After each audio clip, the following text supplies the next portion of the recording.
cord. Very good. All right, so what is the brain and spinal cord going to do? Not interpret. Integrate it. What does integrate mean? It's going to think about it. It's going to decide what? If we need an action, or what else could happen? Not just muscles involved here. Glands. So if we need to sweat, if we need to release a hormone to combat what's happening. When Micah sees that girl in the hall and she's looking really good, right? His hormones might respond, okay? His brain might integrate and throw out some hormones. All right, so hormones or muscles, glands or muscles. All right. Lose the back of my earring? What the heck? Falling apart today. That one's still in. I'm going to be a pirate for a few minutes. I'll use an eraser. It's all right. All right, so we've integrated. We've thought about it. Tell me again who thinks about it. The brain. Your brain, okay. And your brain's going to decide what the appropriate response is. Okay, what's that third step? Sensory input, integration. Motor output. Motor output, okay. And motor output isn't just muscles. It also includes glands. And we call muscles and glands what type of cells? Effector cells. Effector cells. Very good. So these effector cells, they're going to carry out the effect of our integration. So when we decide what response is appropriate, that motor output is going to act out that response. If we've touched something hot, what's it going to do? Pull your hand away. Okay? If it's a reflex, do we get the integration portion? No. Why not? It goes to the... Where does it go? It doesn't go to your brain. What's that special type of neuron called? It means the go-between. It's an eye. It's an eye.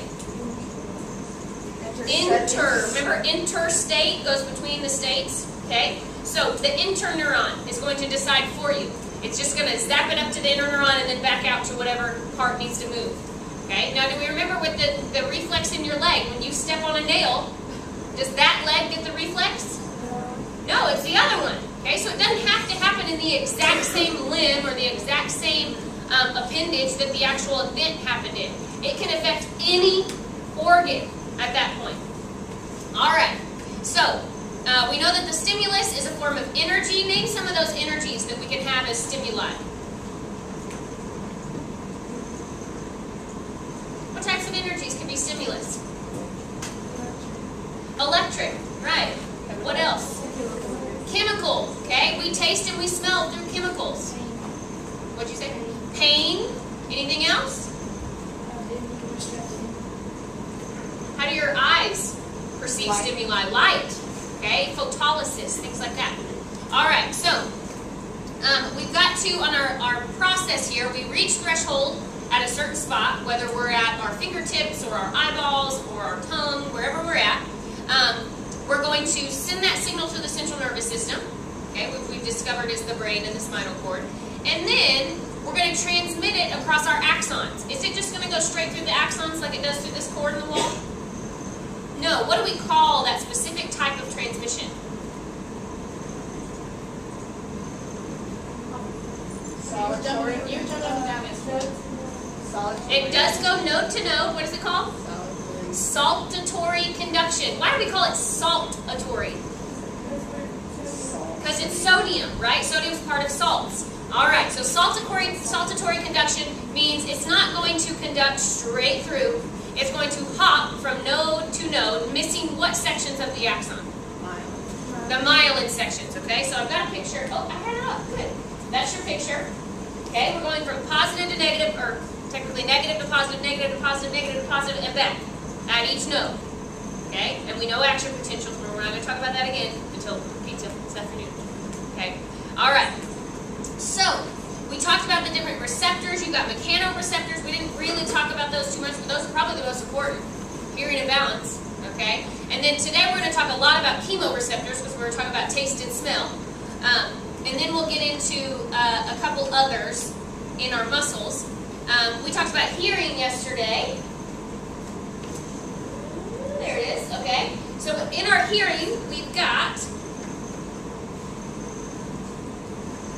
What's this called? Your eardrum, or the technical term? tympanic membrane. Remember, the timpani in an orchestra is going to be on your drums. All right. We've got these 3 bones. This is the ossicular chain. Ossicular meaning bone, bony chain. All right. We've got the malleus, the incus, and the stapes. What is going to come in here? Waves. Ms. Hall, Yes. is Erin Milford there? No, she is not. She's absent today? Yes, ma'am. Okay. So, sound waves are going to come in. Okay, if it's a really deep sound, are they going to be big, heavy waves, or little, short, fast waves? Big. Big ones just go wah, wah, like that. Okay, that's on camera. All right, so we're going to wiggle this drum. What's going to happen in turn? It's going to wiggle the bones, and then what happens? Go through the oval window. Wiggle the oval window. Okay? Now we've got 2 main structures on what we call our inner ear. When we get past the skull here, this outside skull region, we have 2 big sections. This snail-shaped section is your cochlea. Okay? That's what you hear with. And then this kind of loop-de-loop section up here is called your semicircular canals. And that's going to help with balance. Alright? So hearing and balance, very closely related. Alright? But this one we don't use to hear from. Okay? So, as that wave comes in, it's going to wiggle that oval window. Sorry, wave comes in this way. It's going to wiggle it. There's fluid in here. This fluid is called perilymph. Okay, if you read your notes, then you know that. Okay, lymph is always a fluid. You have an entire lymph system in your body. All right, so as it wiggles it, and this is the stuff you had to label yesterday, we know that we have a springboard inside these canals that are holding this perilymph. This is the wrong one. Have a better one. Time out.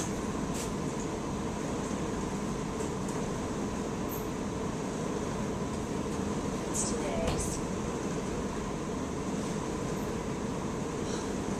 Gosh, leave me alone.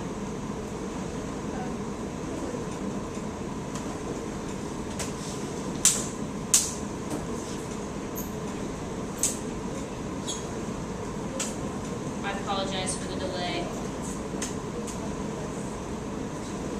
All right, this one's